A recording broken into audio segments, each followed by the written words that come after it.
Habang nagla-live ako, ibinalita sa akin na nag-pack up na raw ang INC sa kanilang peace rally. Para sa akin, sa palagay ko, para yon sa seguridad ng mga kapatid.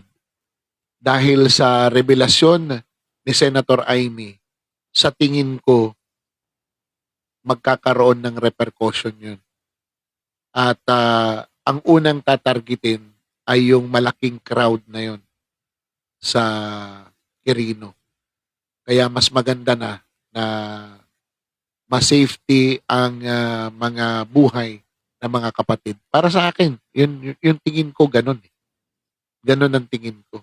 Dahil nagtiwala si Senator Amy sa mga kapatid sa Iglesia ni Cristo, doon niya ini-reveal yung kanyang nalalaman tungkol sa Pangulo. A very revealing statement.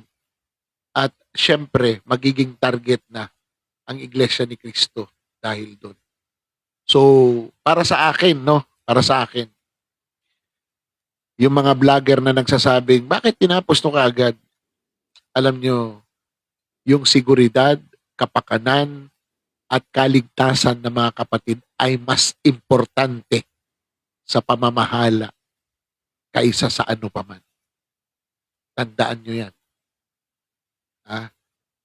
Sa mga hindi nakakaintindi sa doktrina ng Iglesia ni Cristo, huwag kayong gumawa ng konklusyon na hindi nyo nararanasan ang maging kaanib nila. Wala kayong karapatan.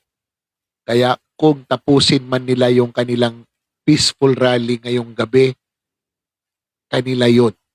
Desisyon nila yun. Na pagkaisahan nila yun. Sa mga kapatid sa Iglesia ni Cristo, maraming salamat po sa inyo. Sana po patuloy kayong magmatsyag, patuloy kayong sumubaybay, at patuloy nyong gawin ang iniisip nyo na tama para sa bayan Pilipinas. Mabuhay po kayo. Maraming salamat po sa inyo.